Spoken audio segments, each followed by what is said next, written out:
আমার এখন সময় তো আমি নামাজ পড়ে বসতে আমি তো আরো আগেই চলে আসছি। আমাকে এখন নামাজও পড়তে হবে, আবার সেই ভোরাত্রে উঠে ক্লেরি করতে হবে, রোজা রাখতে হবে। আমি তো সারাদিন রোজা ছিলাম।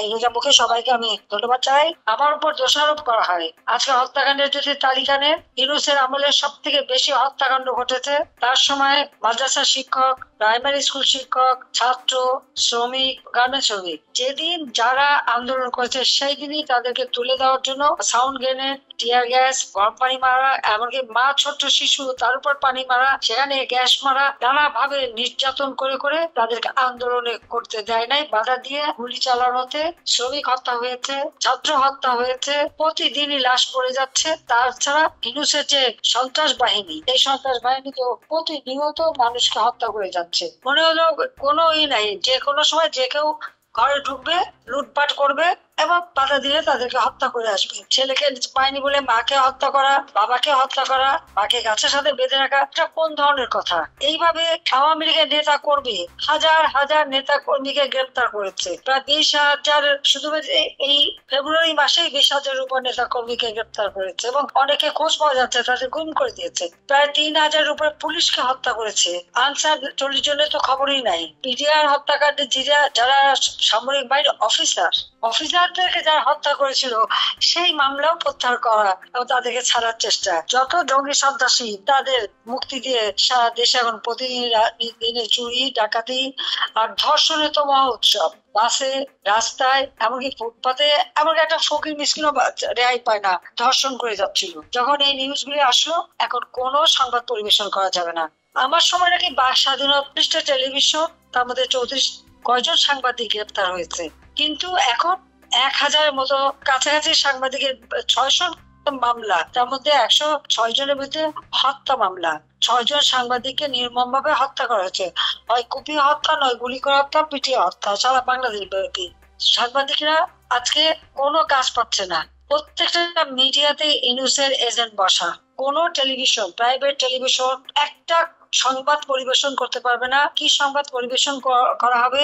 তা ইউনূস সেন্টারে তার কিছু পালিত লোক আছে, যাদেরকে সে 5 লাখ, 7 লাখ টাকা, 10 লাখ টাকা করে বেতন দিয়ে বসিয়ে রেখেছে। তারা কন্টেন্ট তৈরি করে দেবে, তারা নির্দেশ দেবে, আর প্রত্যেকটা মিডিয়াতে তার লোক বসা, তারা যে কথা বলতে বলবে সেই কথাই বলতে হবে, অন্য কোনো কথা নাই। আপনারা দেখবেন, হঠাৎ করে দেখেন ধর্ষণের কোনো নিউজই দেওয়া যাচ্ছে না, খুন হলে কোনো নিউজ দেওয়া যাবে না, গ্রেপ্তার হলে কোনো নিউজ হবে না। আর যারা দেবে, এর মধ্যে কয়েকটি টেলিভিশন পুড়িয়ে দিয়েছে। টেলিভিশনের মূল মালিকরা তাদেরকে সরিয়ে দিয়ে সেখানে মালিকানা দখল করে নিয়ে নেওয়া হয়েছে, যার জন্য কেউ কোনো সাহসী পাচ্ছে না একটা নিউজ দিতে। নিউজ দিলেই সাংবাদিকের উপরে অত্যাচার এবং এই মিডিয়ার উপরে চরম সোজা পুড়িয়ে দেবে। পিটিভি পুড়িয়েছে, আরো কয়েকটা টেলিভিশন, সেই বাংলা গান থেকে শুরু সবগুলি পুড়িয়ে দিয়েছে, সেটা আপনারা জানেন। এই যে অরাজকতা, তাহলে স্বেচ্ছাচারীটা কে?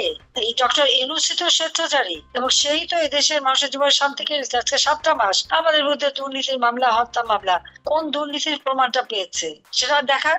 অথচ ইউনূসের বিরুদ্ধে তো 5টা দুর্নীতির মামলা, সে তো সেই মামলা সরিয়ে দিয়েছে। তার যদি সাহস থাকে তো ওই মামলা কেন সে কন্টেস্ট করে নাই, কেন তদন্ত করতে দেয় নাই? করতে দিলেই তো তার আসল চেহারা বেরিয়ে যাবে, তার ওই গুটি গুটি চেহারা আর থাকবে না, সেটা তারা জানে। আজকে পরিকল্পিত ভাবে সে কোটা বিরোধী আন্দোলন, এখন কেন কোটা দেওয়া হচ্ছে?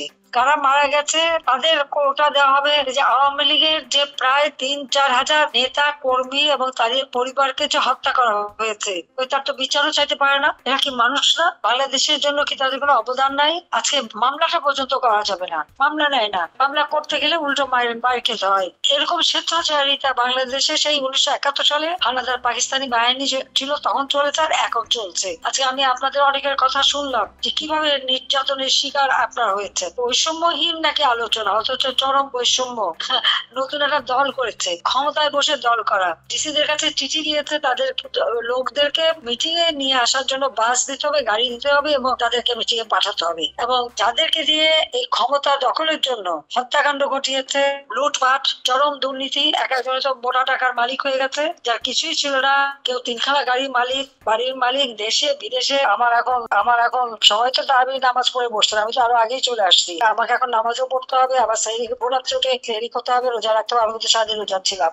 এই রোজা মুখে সবাইকে আমি ধন্যবাদ চাই। আমি আবার আসবো, তবে আমি এভাবে। আপনি যখন প্রথম ক্ষমতা আসেন তখন একবার এই যে সরে গেছিলেন, তারপরে আপনার প্রধানমন্ত্রী যাওয়ার কথা ছিল কাজী মঞ্জুরুল আলম, উনি আমাকে জানালো একটু আগে ফোনে যে আমি কথা বলতেছি, আপনি কি আল্লাহ যদি আপনি যদি সুস্থ হন, আবার বাংলাদেশে ফিরে আসেন, সুরেশ্বরে যাওয়ার সে অনুরোধ করছে। হ্যাঁ 1400 হ্যাঁ আমি দেখতেছি তো 1490। আপনার কাছে একটা রিকোয়েস্ট, আমাদের চট্টগ্রাম খোদা হাফেজ, খোদা হাফেজ, খোদা হাফেজ। জি, ধন্যবাদ। হ্যাঁ, খোদা ধরো। জয় বাংলা, জয় বাংলা। জয় বঙ্গবন্ধু, জয় শেখ হাসিনা।